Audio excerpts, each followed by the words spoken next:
Hi, welcome.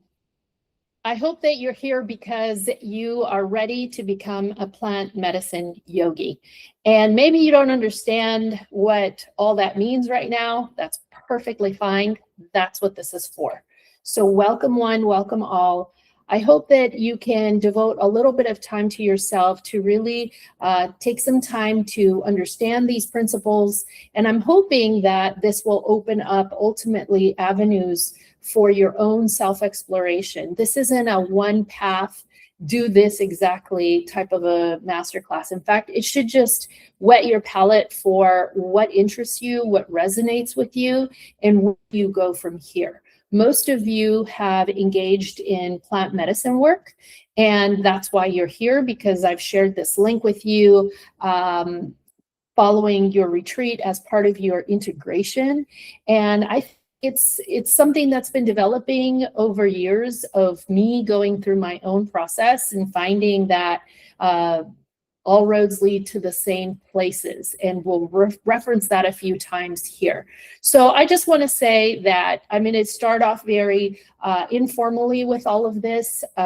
This is definitely just a fun practice for all of us to engage in, this path of knowledge, this path of trying new things out. So I'm excited that you're here. I'm going to teach from various different resources, so I might look in a whole bunch of different directions, but really you can just play this in your car. You don't really have to look at the video. There will be an accompanying, but those of you who obviously know me, you'll know that you'll have access to that as well. So you don't really need to be watching necessarily, but if you want to take notes, if you want to really engage, that would be amazing as well.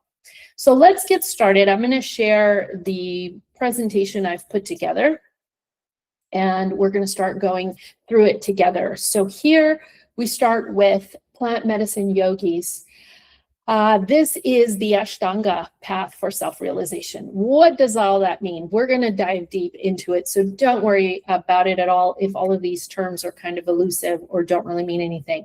But really, it's just the exploration of this new path, perhaps for some of us, towards this concept of self-realization. We will also look into, what does that even mean? What does it mean to be self-realized? And can somebody actually say they've done that in this lifetime? Do we even have examples of folks who've perhaps reached those levels?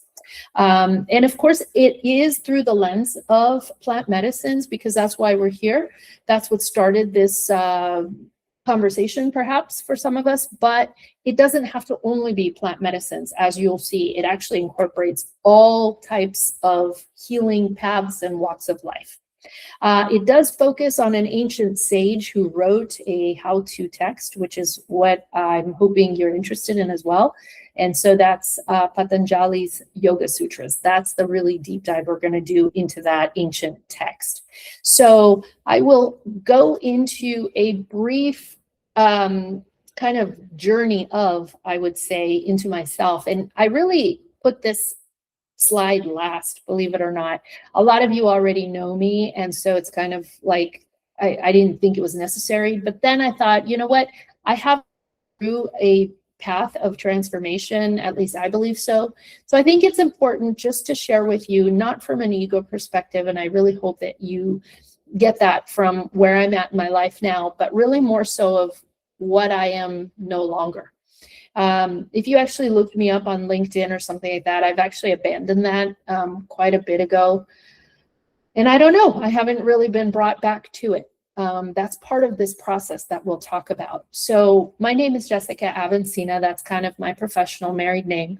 And as you get into these self-exploration, spiritual development, path of, plant medicines, psychonauts, all of these terms, you end up finding that perhaps you change so much so that even perhaps your professional name, your given name, might no longer fit. That is kind of a ways into the transformation, but certainly something that needs to be kind of considered and talked about, because you'll probably meet some folks that have on purpose changed their names because that's what fits more so. Well, of course, given that this is a plant medicine course, in one of my journeys, I was shown a past life of mine in very, very, very ancient India. And I'm talking 10,000 years ago, ancient India. And in fact, the name that was revealed was Yeshava. The S has an H sound. And this is the name that was revealed to me as my original name, let's call it. So you can see the difference between the old me and the new me. It's very evident to me that my pursuits are completely different. My wants and desires are completely different. And I would attribute most all of this to my plant medicine journey. In my old self, if you look at the titles, they were so much more important to me, the climbing of ladders. And all of that has kind of gone to the wayside. It's not as important. The credentials, although they are very important in the knowledge base, and at least for me, I take my job as a guide perhaps very, very, very important. And so for me to have earned all of these degrees and certifications was important in helping others pursue a safe journey.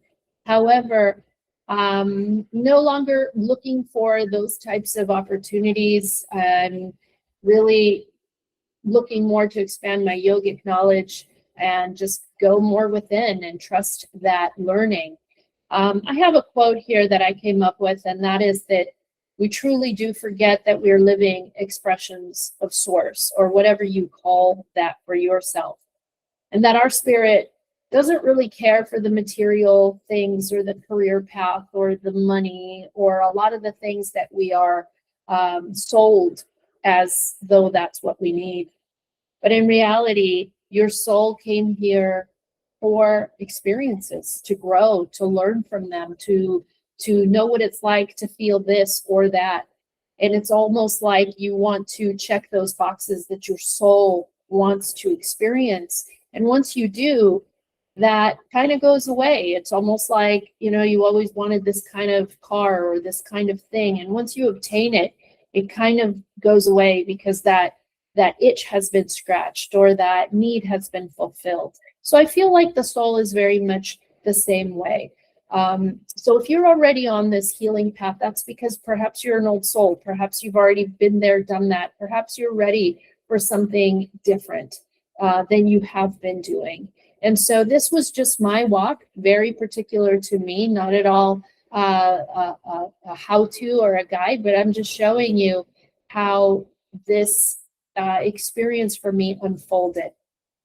Definitely a work in progress, and I continue to work on myself.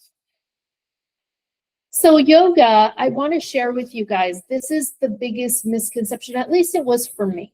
In starting off with, where do I go from here? Yoga was a great place for me to land because it allowed me to start a practice. I was fortunate enough to find a wonderful ashram. It's called Kasananda, and it's called Yoga from the Heart. And I really do believe that that's the kind of yoga they practice. And I was just led there in a very beautiful, magical way. And I quickly realized it was much more than just exercise, much more than just developing a connection with my body. In fact, yoga was so strenuous for me. I had tons of back problems. I had lots of, body aches and things of that nature, that it was very hard for me to do yoga at first. It was very painful for me to do yoga. And so for me to think about doing yoga daily was outrageous because the practice I started was an hour and a half of intense yoga. And really to do it 2-3 times a week was a lot for me. It took a lot of will development. It took a lot of wanting to heal my body. And that's where I started. Twice a week, sometimes if I was really lucky, 3 times a week. But something started to shift from a very cellular level.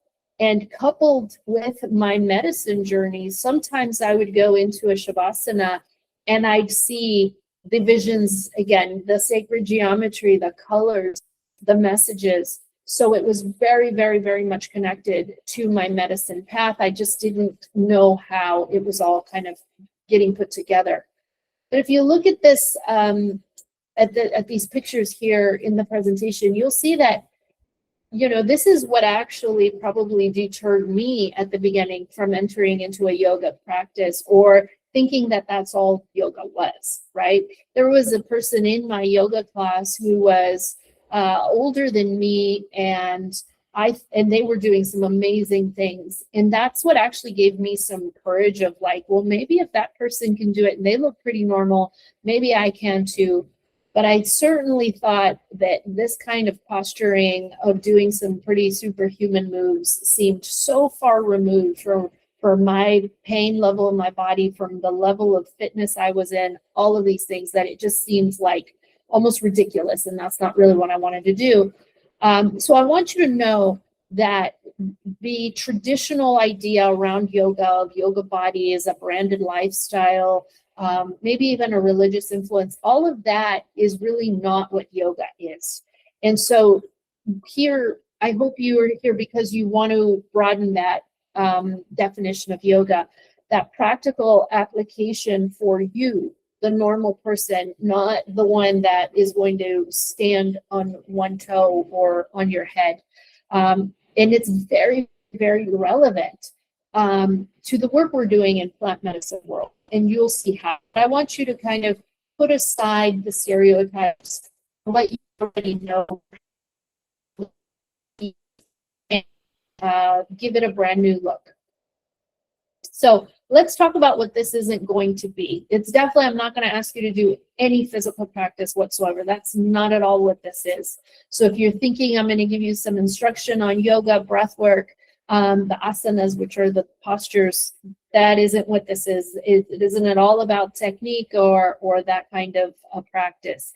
It also isn't any kind of a yoga teacher training or the things that they share there, although the philosophy and history, at least in my yoga teacher practice, it was shared, and that's more relevant to what we're going to be talking about.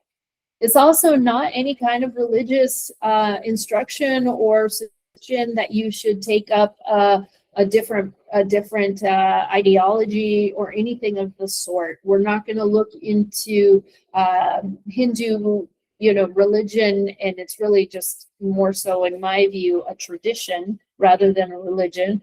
But we're not going to delve into that. That's not really what this is about either.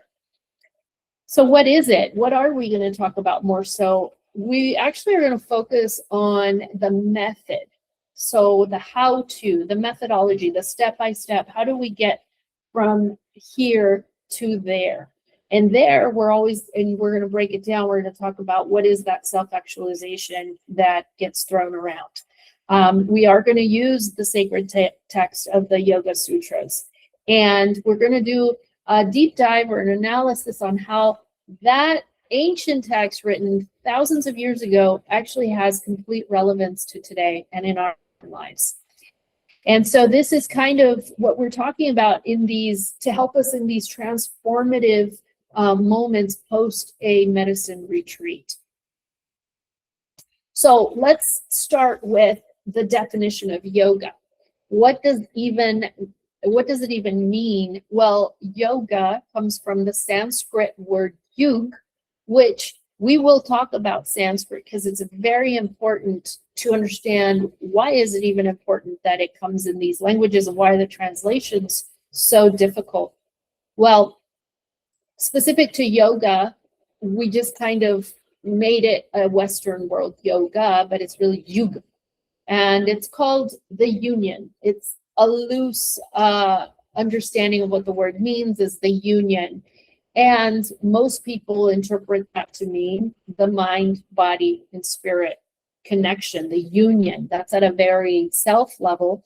But if you kind of pull back, the larger definition of unity is the concept of one, right? The concept of one consciousness. And that's it. That's all. One large oversoul. It could include nature, others, the entire existence. So really you can get as philosophical as you want on this concept of oneness.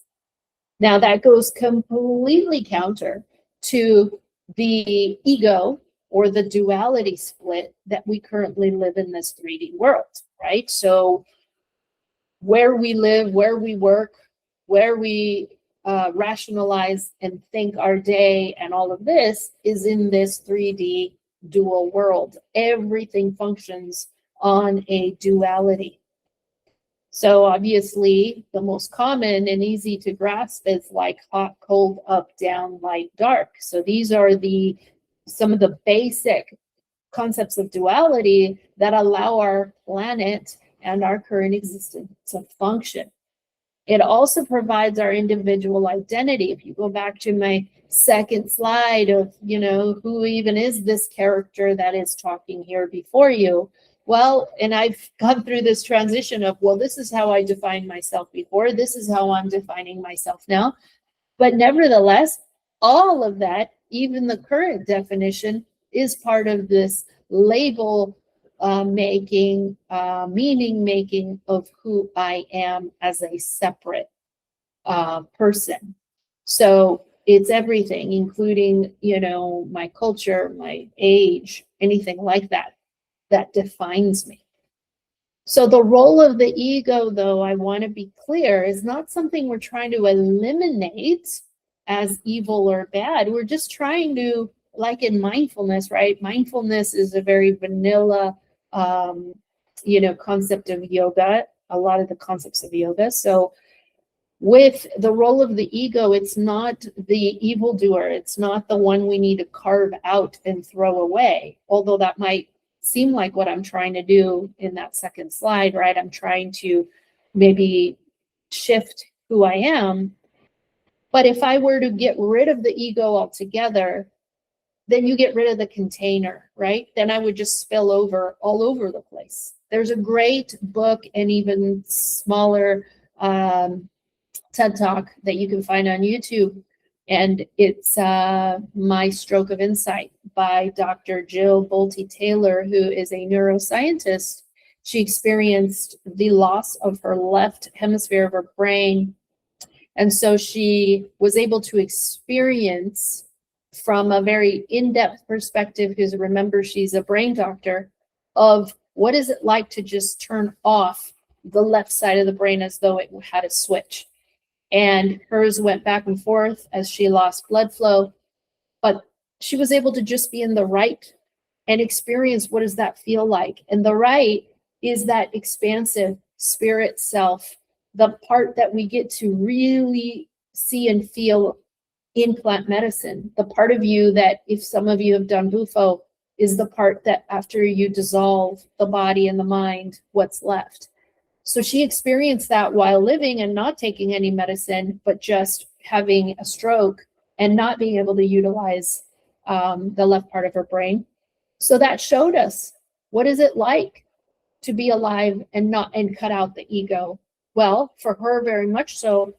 She put her hand on the desk and the molecules of her hand blended with the molecules of the desk. She couldn't tell the difference between her hand or the desk. She also couldn't understand or manage language. It was very difficult to just not be in this place that she calls La La Land, right? Where you're just expansive. There's no time, there's no place, there's no worry. There's no you, because you are part of it all, this yoga union. So we're not trying to say cut out the ego with these practices, and nowhere in the Yoga Sutras book does he mention there's a war to just cut it out.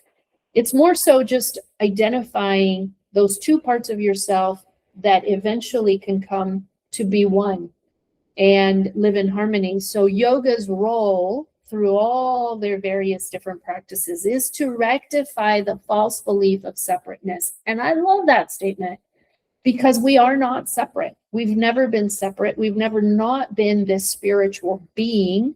And I don't mean spiritual like praying and doing all these things. I mean that we are energetic spiritual body, spiritual entities in a physical body having that experience, and we forget that. Maybe because of our culture, maybe because of our upbringing, maybe because of religious practices that have told us otherwise. But really, we have never not been the spirit self having this physical experience. And so yoga reminds us constantly that we are not separate from one another or from ourselves even. So very interesting. If you want to read more about the duality or the ego, of course, one of the forefathers of this is Eckhart Tolle. He has two original great books, A New Earth and so he's got his two books. You can look him up with the deep dive descriptions of the ego. And he's still an active teacher, but so he brings us a lot of this material to life.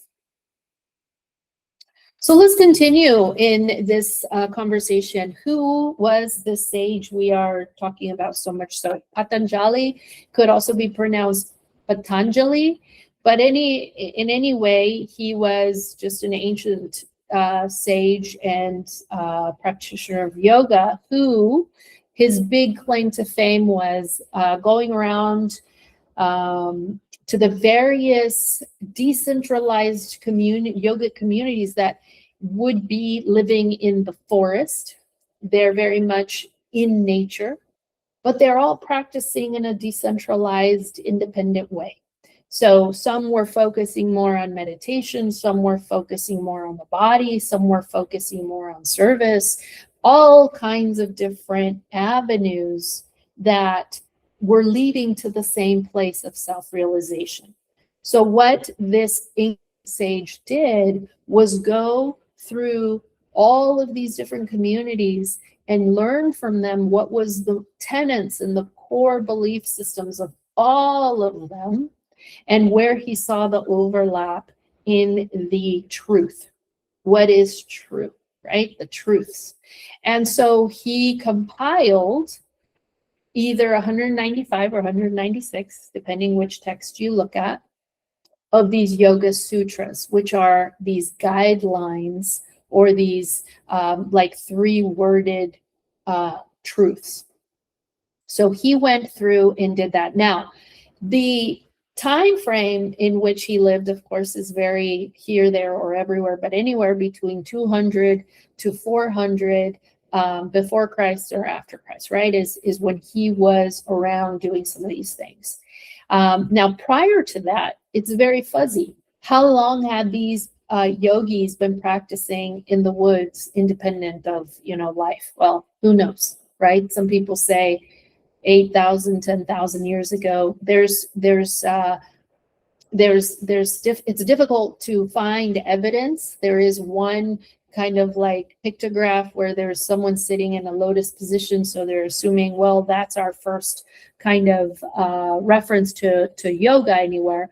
But it could have been much older than that. We have no way of knowing, because it was all word of mouth. It was, you went and still in India, some places, you go and you sit in front of a yogi and they just teach you, and you go to the nature and you learn there under a tree. So because there weren't these textbooks, these ancient things, then everything was kind of just there to be observed and absorbed that way. So there came to be at least 5 major yogic lines that were then studied. So he found these 5 major ones, which you'll see there in the presentation. Hatha, of course, is the one that we are most familiar with in the West. Now, there's a million other names, right? I kind of put a list here of how many of you heard of power yoga, kundalini yoga, flow, restorative yoga, hot yoga, yin yoga, all of these, power yoga. So all of these names of yoga are all modern and actually American. This is now where we can look at where the West, and specifically United States, Canada, have really come to influence these ancient techniques to make it for this more Western palate and audience. So you will notice a big shift. And sometimes, like how I originally came into yoga was at a gym, like a physical practice, like, okay, gym, and then there was Zumba, and then there was, aerobics. It was more put there. And that's why we think of yoga in this very linear and very narrow way. So there's these 5 streams of yoga. So again, hatha is just one of them that focuses on the body and strengthening through discipline and will. Beautiful practice. We still do it today. Obviously, I highly recommend it. But there's these others that we might not be as familiar with, right? So like the jnani yoga is much more focused on knowledge, self-reflection, and discernment. So maybe this is where, reading those ancient texts. And so you might find a yogi who is super well versed in all the Sanskrit and in the Vedas, the ancient texts, the Upanishads, all of this, where the Bhagavad Gita came.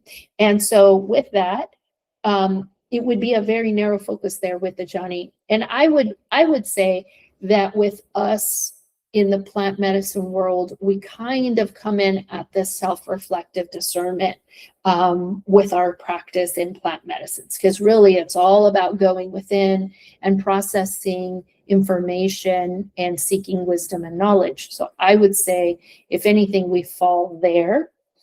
Then there's bhakti yoga, which is about devotion, faith, and trust. A lot of us kind of feel that as well. And then karma is that service and selfless action. So there's a lot of yogis that, again, their entire life is just service to others. And that's their practice. That's what they're focusing on, to lessen the ego by just being completely service to others oriented. And then Raja is the baseline of kind of all the different streams of yoga, where it focuses on the discipline and the determination of the practice. And I think that for me, that's what's ultimately really shifted, because again, starting off with a weak body, also a weak will, I thought going to yoga every day was outrageous. And that's one of the parts that I think I've seen for me has really developed. So let's move on to Sanskrit. And I think this will be the last slide for part 1. And I think it's a lot to digest. So let's go into a little bit of what Sanskrit is. I love the definition of the language of the gods. I mean, who can say their language is the language of the gods? They can. It's an Indo-Aryan classical language that means refined, cultivated, and perfected.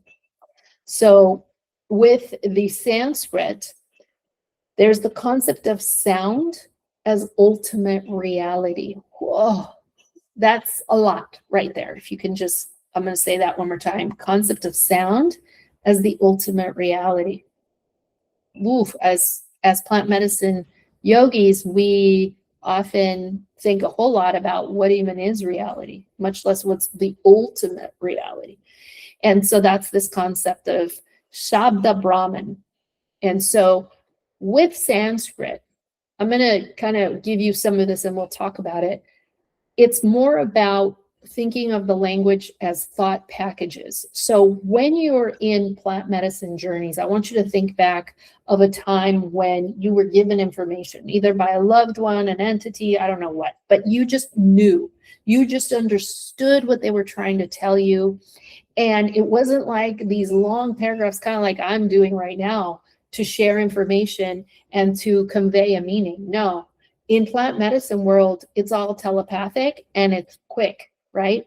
You can see an entity, you can hear an entity or a loved one, your higher self, whatever.